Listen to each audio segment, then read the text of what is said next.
The needle moved through red, white, and blue fabric with surgical precision, each stitch a meditation against the chaos brewing beyond the corrugated metal walls.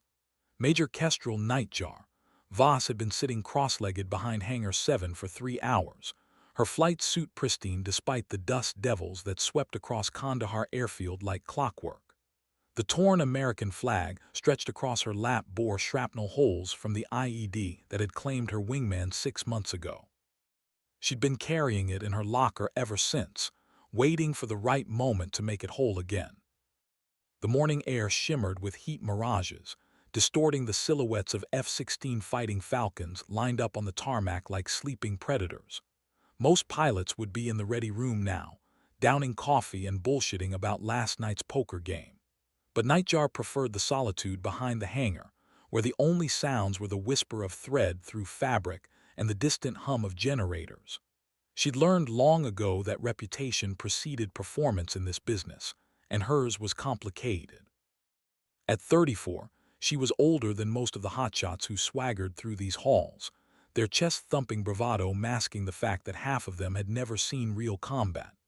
They called her seamstress behind her back, a cruel reference to this very ritual, as if mending flags somehow diminished her 8 confirmed kills over Iraq and Afghanistan. Let them talk. The flag in her hands had wrapped around Staff Sergeant Martinez's coffin, and she'd promised his widow she'd repair every tear. A shadow fell across her work. Major Voss. The voice belonged to Captain Rick Blade Henderson, Squadron Golden Boy with more attitude than flight hours. Colonel wants to see you. Something about a priority mission. She didn't look up. Tell him I'll be there in 10. Ma'am, with respect, he said now. The needle paused mid-stitch. In the sudden silence she could hear it, a subtle change in the airfield's rhythm. Fewer engines, less chatter on the radio frequencies bleeding from nearby hangars. Her trained ear caught the unmistakable whine of an incoming aircraft, but not one of theirs. The pitch was all wrong. Henderson. Her voice carried the quiet authority of someone who'd faced death and found it wanting. How long since we had contact with Bagram? His swagger evaporated. What do you mean, ma'am? Nightjar's fingers moved instinctively to the emergency frequency on her handheld radio. Static. Pure, unbroken static where there should have been the constant chatter of Allied forces. She rose slowly, the half-mendied flag clutched in her fist, and for the first time in months, Captain Henderson saw why they'd given her the night designation. Her eyes held the predatory stillness of a hunting bird. Something was very, very wrong.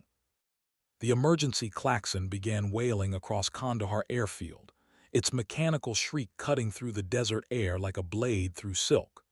Major Kestrel Voss dropped the flag and ran, her boots pounding against concrete still hot from yesterday's sun. Behind her, Captain Henderson struggled to keep pace, his earlier cockiness replaced by the wide-eyed realization that the woman he'd been mocking might be the only thing standing between them and catastrophe. "Tower, this is Nightjar," she barked into her radio while sprinting toward the operations center. "Request immediate sitrep on current threat level." The response came through fragmented, heavy with interference. "Nightjar, unknown bogies, 40 clicks northeast, lost contact with. Repeat, lost contact." She burst through the op center doors to find organized chaos. Maps covered every surface, red pins marking last known positions of friendly forces that had gone dark in the past 2 hours. Colonel Marcus Webb stood at the center of it all, his weathered face grim as he coordinated with what remained of their communication network. "Colonel," Nightjar announced her presence without ceremony. Webb turned and she saw something in his expression she'd never witnessed before, relief. Real, undisguised relief at her arrival. "Voss, thank God. We've got a situation developing that's about to get very ugly very fast." He gestured to the tactical display, where a cluster of unknown aircraft signatures moved steadily southwest toward their position. 18 bogies, flying in perfect formation. No response to our hails, no IFF transponders, and they're maintaining radio silence. Forward observation posts went dark starting at 3:47 hours, working their way down the valley. Rules of engagement, she asked, already calculating intercept courses and fuel requirements. That's the problem. Webb's voice carried the weight of impossible decisions. We don't know who they are, could be friendlies with communications failure, could be a training exercise gone sideways, but their flight pattern, he paused, studying the radar returns. It's too precise, too coordinated for anything accidental. Nightjar moved to the display, her trained eye reading the tactical situation like sheet music. The approaching formation was maintaining perfect spacing, altitude, and speed, the hallmarks of either exceptional discipline or advanced automation. Neither option was particularly comforting given their current isolation. "What about the other squadrons?" Henderson asked from behind her. "That's why you're here, Nightjar," Webb said quietly. "Most of our pilots are either deployed or on leave. The few we have left are either too green or too shaken from last week's incident. You're the only combat-experienced pilot we've got who can handle this kind of pressure." She studied the approaching bogies again, noting their altitude and bearing. Something about their formation tickled the back of her memory, a half-remembered briefing from intelligence school about enemy tactics. "Their approach vector," she said slowly. "It's not random.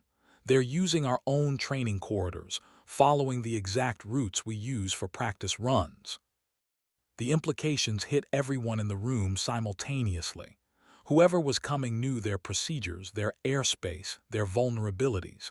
This wasn't a random probe or navigational error. This was reconnaissance, possibly worse. "Time to intercept?" Webb asked. 12 minutes if I launch now."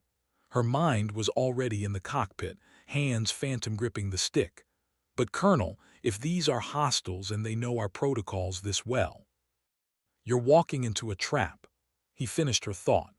"I know, but we need eyes on target, and you're the only pilot I trust to get close enough for positive identification and get out alive if things go sideways." Outside, the emergency klaxon continued its mechanical wail, but inside the ops center, silence stretched between them like a held breath. Major Kestrel Voss looked at the tactical display one more time, memorizing every detail, every possible escape route. Then she nodded once, sharp and decisive. "I'll need a hot pit crew and full ordnance load, just in case identification turns into engagement." The desert sky stretched endlessly above Kandahar, unmarked by clouds or hope. Major Kestrel Voss ran through her pre-flight checks with the methodical precision of someone who'd learned that haste killed pilots faster than enemy fire.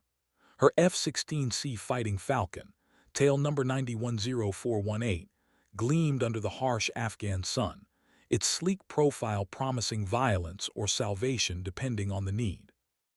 The crew chief, Staff Sergeant Monica Price, moved around the aircraft with equal precision, her hands checking every panel, every missile, every system that might mean the difference between mission success and a smoking crater in the sand.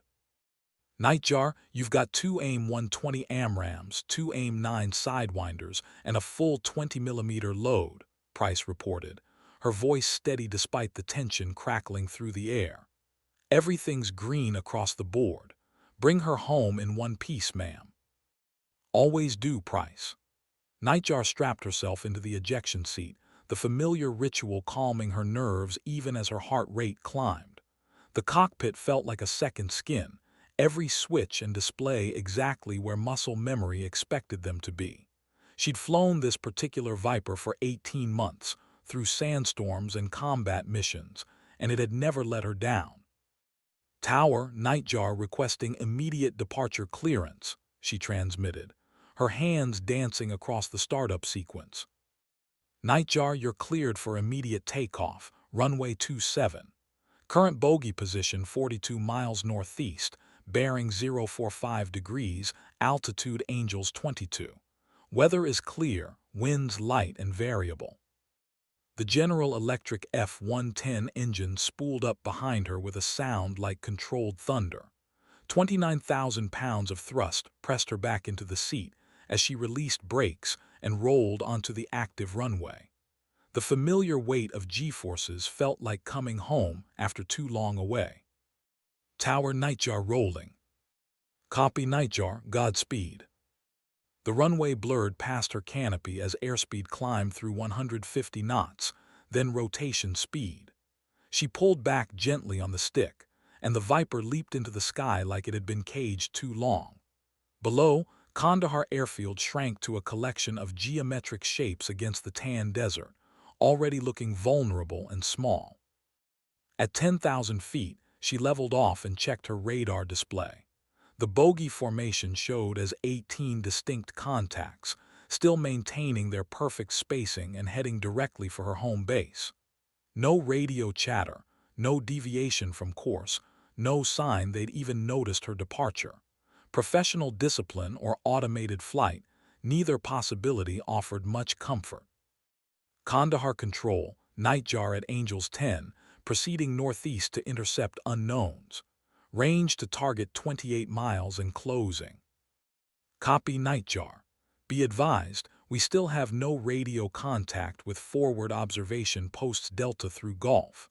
You're flying into a communications dead zone. She processed this information while scanning the horizon ahead. 18 aircraft didn't just appear in restricted airspace without someone noticing. Either they'd used terrain masking to avoid radar detection, which suggested sophisticated planning, or they'd eliminated the early warning systems methodically. Both scenarios pointed to an enemy with intimate knowledge of coalition defenses. Nightjar, be advised, I'm showing multiple radar contacts now bearing 085 degrees, range 15 miles. 18 contacts in 3 flights of 6, maintaining formation discipline. Her radar showed the same picture. 3 diamond formations, each comprising 6 aircraft, flying with the kind of precision that spoke of extensive training or electronic flight control. The spacing was textbook perfect, close enough for mutual support, far enough apart to avoid a single missile taking out multiple targets. As she closed the distance, details began to emerge on her radar warning receiver. The approaching aircraft were actively scanning with their own radar systems, sweeping back and forth across the frequency spectrum like electronic fingers probing for weaknesses. But they weren't painting her yet, which meant either they hadn't detected her approach or they were holding fire for some other reason. Control, Nightjar has radar contact. 18 bogies in 3 flights, maintaining course toward home plate. Request clearance to close for visual identification. Nightjar, you are cleared to investigate, but maintain safe distance and avoid provocative maneuvers. We need positive identification before any engagement authorization. 20 miles out, Nightjar began to make out individual aircraft silhouettes against the desert sky. What she saw made her blood run cold. The approaching formation wasn't flying any aircraft she recognized from the coalition inventory. The profiles were wrong, too angular, too aggressive, with swept wings and nose configurations that belonged in intelligence briefings about advanced enemy systems. These weren't lost friendlies or navigation errors. These were purpose-built combat aircraft, and they were heading directly for the largest coalition airbase in southern Afghanistan. She keyed her radio with hands that had begun to tremble slightly. Control, Nightjar has visual contact on unknowns. Be advised, these are not friendly aircraft. Repeat, bogies are confirmed hostile configuration. Request immediate authorization to engage. The silence that followed stretched for an eternity. In that pause between question and answer, Major Kestrel Voss realized that everything she'd trained for, everything she'd endured, had led to this moment. 18 enemy aircraft against one pilot with a reputation for mending flags instead of breaking enemy formations. The irony wasn't lost on her. Nightjar, came the response finally, Colonel Webb's voice tight with the weight of command decisions. You are authorized to engage if fired upon or if targets show hostile intent toward coalition forces. Use your best judgment, but remember, you're outnumbered 18-1. She smiled grimly inside her helmet. Copy control, 18-1. I've had worse odds on a Tuesday. The enemy formation continued its steady approach toward Kandahar, seemingly oblivious to the single F-16 maneuvering for position off their starboard flank. Major Kestrel Voss used every trick she'd learned in 8 years of combat flying, positioning herself in the sun's glare while maintaining just enough distance to avoid detection. Her radar warning receiver remained quiet. They still hadn't painted her with targeting radar, which meant either supreme confidence or supreme ignorance. Neither boded well for a peaceful resolution. At 12 miles, she could make out individual aircraft details through her targeting pod's cameras. The enemy fighters were sleek, angular machines with forward-swept wings and canards, a configuration that spoke of advanced aerodynamics and fourth-generation technology. But there was something else, something that made her skin crawl with recognition. The aircraft bore no national markings, no squadron insignia, nothing to identify their origin or allegiance. They were ghosts, existing in the gray space between nations and treaties. Control, Nightjar has detailed visual on hostiles. Configuration appears to be advanced multi-role fighters, no visible national markings. They're maintaining course directly for home plate, estimated time to target 8 minutes. Copy Nightjar. Still no response to our radio hails. They're either ignoring us or operating under radio silence protocols. She banked slightly to maintain her position in their blind spot, her mind racing through tactical options. 18-1 meant she couldn't engage them all simultaneously. She'd have to pick her shots carefully, disrupt their formation, and hope that superior pilot training could offset numerical disadvantage. But first, she needed to understand their intentions. Unknown aircraft approaching Kandahar airfield. This is Coalition Fighter Nightjar. You are entering restricted airspace. Identify yourself immediately and alter course to bearing 180 degrees, or you will be considered hostile. Her transmission met only silence. The enemy formation continued its approach without deviation, their electronic emissions suggesting active targeting systems and weapons preparation. Whatever their mission, they weren't here for a friendly chat. Control, Nightjar. No response to identification request.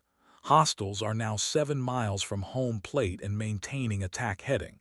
Weapons systems appear to be active. Request immediate engagement authorization. Nightjar, you are cleared to engage. Repeat, you are cleared to engage hostile aircraft. Protect the base at all costs. The words she'd been waiting for. Major Kestrel Voss selected her first target, the lead aircraft in the center formation, and activated her fire control radar. The APG-68 system locked onto the enemy fighter immediately, and her AIM-120 AMRAAM missile began its target acquisition sequence. But as her radar reached out to touch the enemy aircraft, every radar warning receiver in the hostile formation lit up simultaneously. In perfect unison, all 18 aircraft banked hard left, breaking their formation and accelerating toward different compass headings. The coordination was inhuman, electronic, suggesting automated defensive systems responding to her radar lock faster than any human pilot could react. But instead of engaging her, they continued their evasive maneuvers while maintaining their general heading toward Kandahar. Control, hostiles are evading but maintaining attack vector. They know I'm here now, but they're not engaging. This is wrong. If they wanted me dead, I'd be dead already. Nightjar, clarify your last. She watched the enemy aircraft dance across her radar display, their movements coordinated like a flock of mechanical birds. These aren't normal engagement protocols, Control. They're avoiding me specifically while continuing toward the base. It's like they want me to follow them. The realization hit her like a physical blow. She wasn't hunting them, they were hurting her, leading her away from Kandahar while maintaining the appearance of an attack run. But why? What could 18 advanced fighters accomplish that required isolating a single coalition pilot? Control, I think this is a diversion. They're pulling me out of position for something else. Negative Nightjar. Radar shows no other contacts in the area. You have 18 hostiles inbound to our location. Engage immediately. But something nagged at her tactical instincts, a whisper of wrongness that she'd learned to trust over years of combat. The enemy pilots were too good, too coordinated, and yet they'd allowed her to achieve a firing position without engaging. Professional fighters didn't make that kind of mistake unless it served a larger purpose. She made a decision that went against every order and instinct. Instead of firing, she accelerated toward the enemy formation, closing the distance to visual range where missile locks became academic. If they wanted to play games, she'd call their bluff at knife-fighting distance. Control. Nightjar is closing to visual range for positive identification of hostile intent. Nightjar, you are authorized to engage at maximum range. Do not close with superior numbers. Copy Control, but something's not right here. Give me 30 seconds. At 2 miles, she could see the enemy pilots' helmets through their canopies, could make out the subtle differences in their aircraft configurations. And that's when she saw it, a detail that changed everything. The lead aircraft bore a small marking on its vertical stabilizer, almost invisible unless viewed from directly behind. A stylized bird of prey with wings spread, rendered in flat black against darker gray. She'd seen that symbol before, in classified briefings about coalition, black projects and aircraft that didn't officially exist. These weren't enemy fighters. They were friendlies running a deep classification exercise, and she just stumbled into the middle of a test that could compromise years of development work. But why hadn't they identified themselves? Why maintain the hostile charade even after she'd achieved weapons lock? The answer came to her with the clarity of sudden understanding.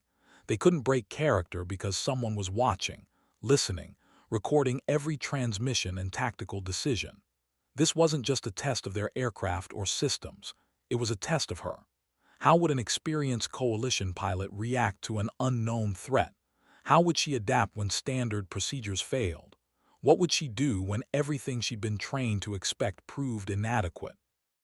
Major Kestrel Voss keyed her radio one more time, but instead of addressing Control, she spoke directly to the lead aircraft.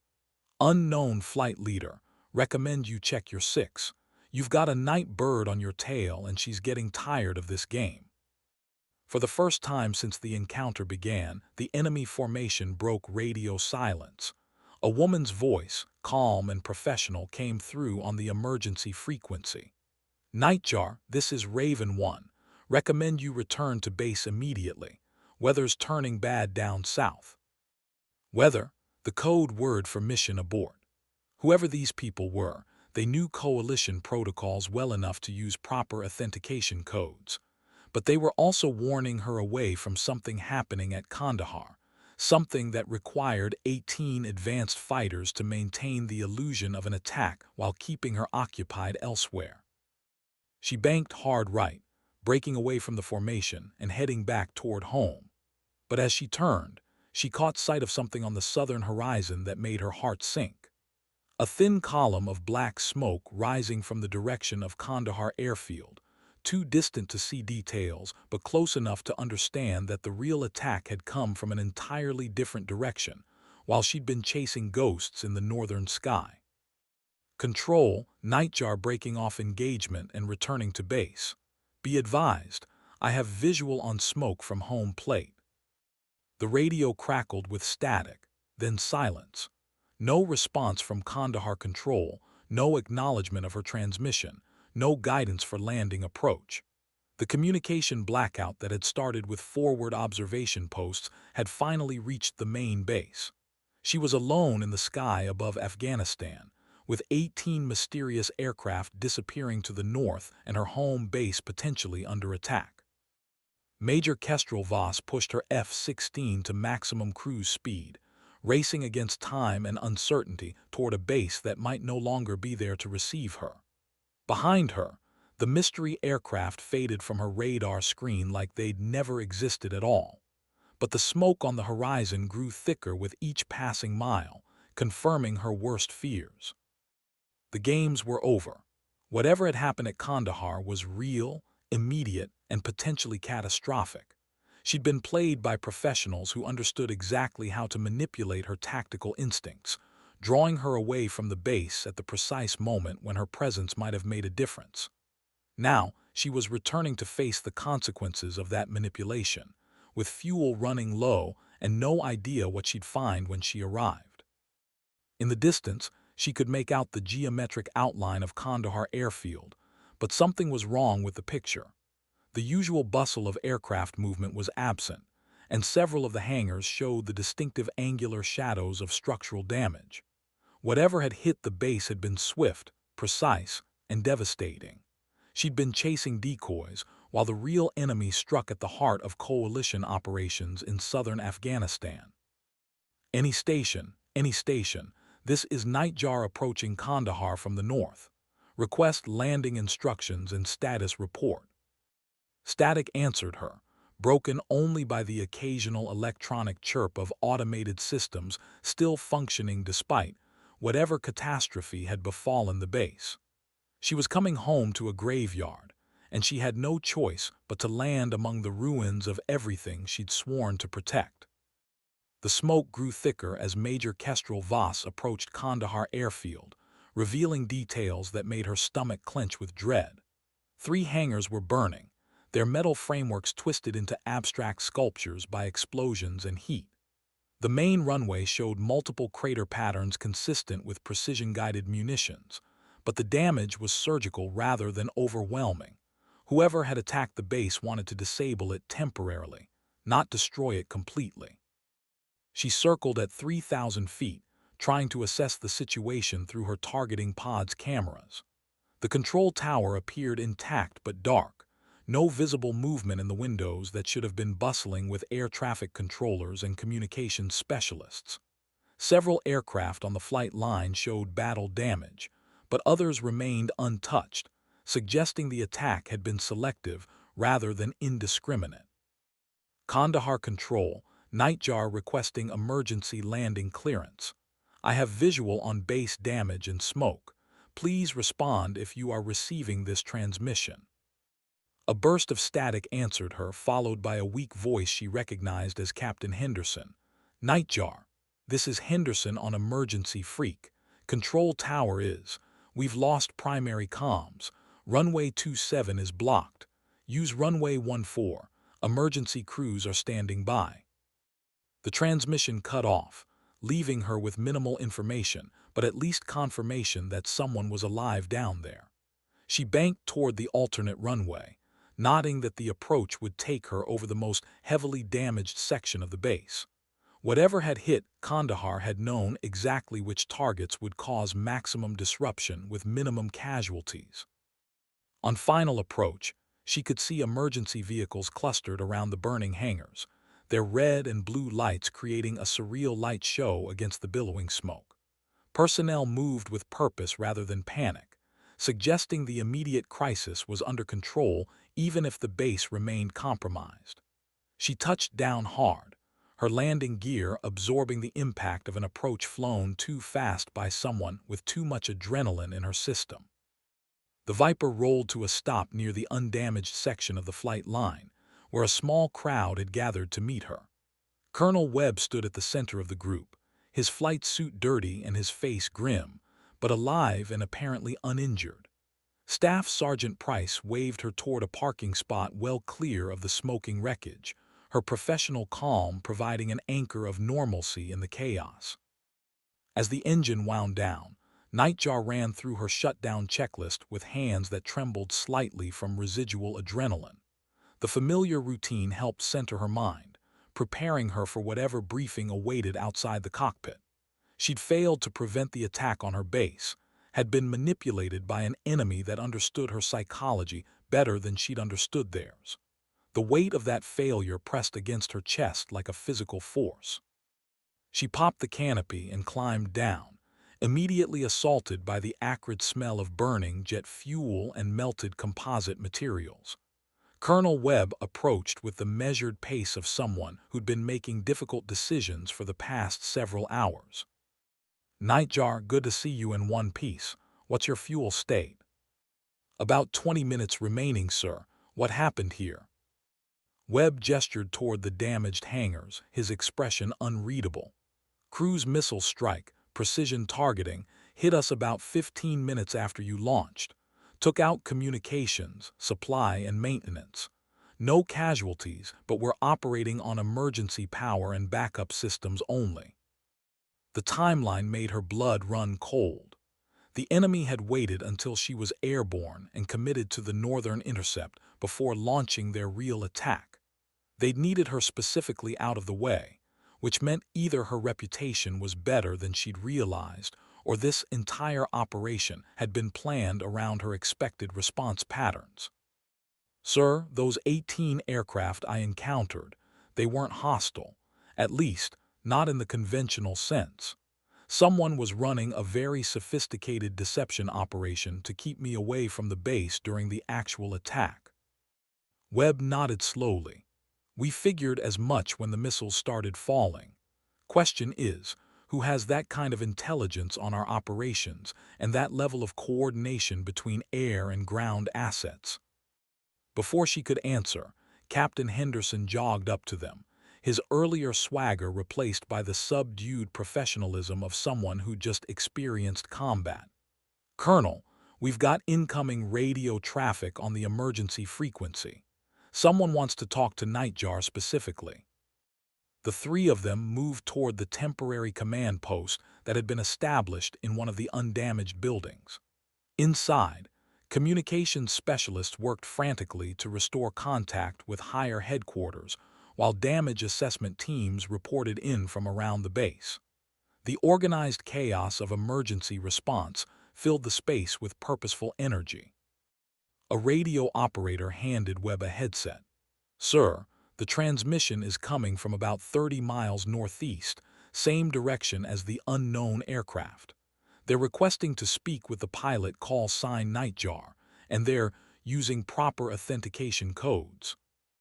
Nightjar took the headset, her mind racing through possibilities. "This is Nightjar, go ahead." The voice that answered was the same woman who'd called herself Raven 1 during the aerial encounter. "Nightjar, this is Classified Testing Authority Raven 1. Request immediate secure communications for mission debrief. Authentication code Sierra Whiskey 77. She looked at Colonel Webb, who nodded grimly. The authentication code was current and correct, confirming what she'd suspected during the aerial encounter. The mysterious aircraft had been part of a black project, and she'd stumbled into the middle of a classified exercise that had somehow coincided with a real attack on Kandahar. Raven 1 Nightjar copies, standing by for secure comms. Nightjar, be advised, exercise parameters included live fire validation of base defense protocols. The cruise missile strike was part of the exercise, designed to test response capabilities when primary air defense assets were occupied elsewhere. All personnel and facilities are accounted for. Damage was intentional and temporary. The words hit her like a physical blow. The attack on Kandahar hadn't been enemy action. It had been a training exercise conducted by her own side, using live weapons and real damage to test how the base would respond when its primary fighter defense was pulled away by a decoy threat. The burned hangars, the damaged aircraft, the terror she'd felt racing home to a potentially devastated base, all of it had been orchestrated by coalition forces testing their own vulnerabilities. She keyed the radio with hands that shook with barely controlled rage. "Raven 1, clarify your last. Are you telling me that coalition forces just conducted a live-fire exercise against Kandahar without informing base personnel?" "Negative, Nightjar. Exercise was authorized at the highest levels with appropriate safety protocols. Base personnel were briefed on potential training activities but not specific timing or methods. Your response to the aerial decoy was the primary test parameter. Colonel Webb took the headset from her before she could respond with words that would end her career. Raven 1, this is Kandahar Base Commander. I want immediate clarification on exercise authorization and scope. We have actual battle damage and compromised operations capability. Kandahar Base, Raven 1. Exercise termination protocols are now in effect. Damage assessment and reconstruction teams are inbound. Estimated arrival in 4 hours. Full operational capability will be restored within 72 hours. All exercise data is classified Special Access Program. The transmission ended, leaving the command post in stunned silence. Major Kestrel Voss stared at the radio with the growing realization that she'd just been the unwitting star of a live-fire exercise designed to test everything she thought she knew about her job, her base, and her ability to respond to the unexpected. The enemy she'd been chasing was her own side, and the attack she'd failed to prevent was a planned evaluation of her tactical decision-making under extreme stress. The irony wasn't lost on her. She'd spent years being underestimated by pilots who saw her as the seamstress who mended flags instead of the combat veteran who'd earned 8 confirmed kills. Now she'd been used as a test subject by her own command structure, her predictable responses mapped and measured by analysts who understood her psychology better than she'd understood it herself. Colonel Webb set down the headset and looked at her with an expression that mixed sympathy with professional necessity. Nightjar, I need you to understand that none of us at base level knew about this exercise. As far as we were concerned, this was a real threat requiring a real response. She nodded, not trusting herself to speak yet. The adrenaline was fading, replaced by a complex mixture of relief, anger, and professional embarrassment. She'd performed exactly as expected, following predictable patterns that had been studied and exploited by unknown analysts running war games with real weapons and real people. "Sir," she said finally, "I'd like to request a full debrief on this exercise, including identification of the participating units and authorization chain. If I'm going to be used as a test subject, I want to understand the parameters." "That may not be possible, Major. You heard them mention Special Access Program classification. This goes above both our pay grades."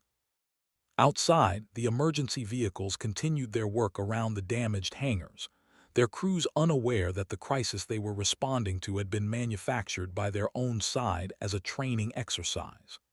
The smoke continued to rise into the Afghan sky, real damage from simulated threats, actual consequences from artificial scenarios. Major Kestrel Voss walked outside into the heat and smoke, needing space to process what had just happened. She'd been played by professionals who understood exactly which buttons to push, which instincts to exploit, which fears to manipulate. The 18 aircraft had been bait, drawing her away from the base at the precise moment when live missiles struck targets that had been carefully selected to minimize casualties while maximizing psychological impact. But there was something else, something that nagged at her tactical instincts even as she tried to accept the official explanation.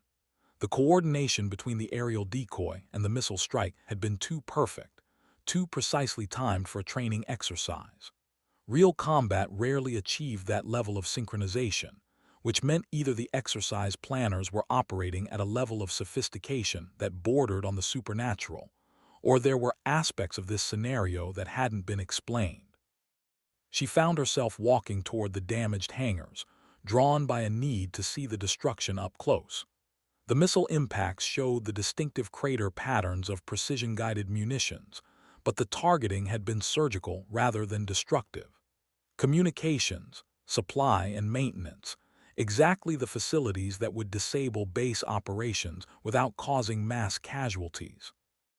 Either exercise planners had achieved remarkable precision, or someone with intimate knowledge of Kandahar's vulnerabilities had provided targeting data.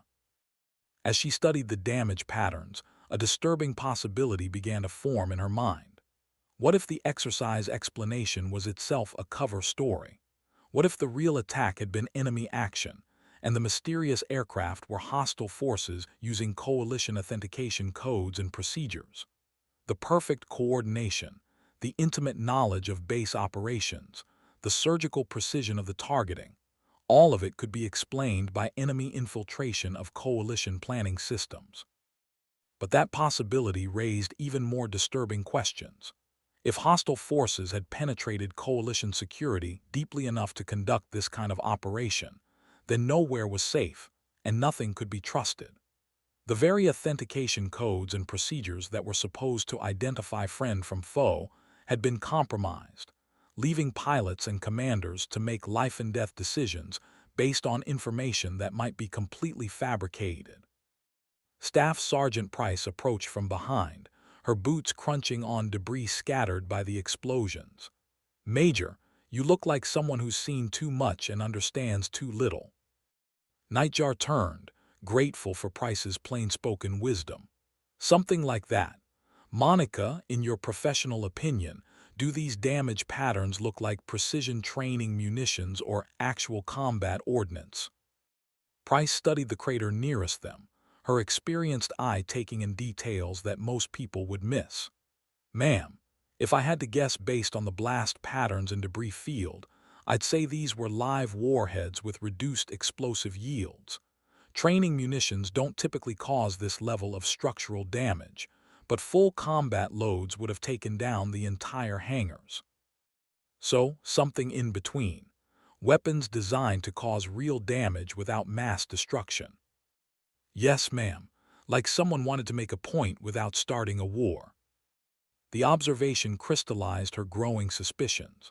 Training exercises used simulated weapons or live fire in controlled environments. Combat operations used maximum destructive force.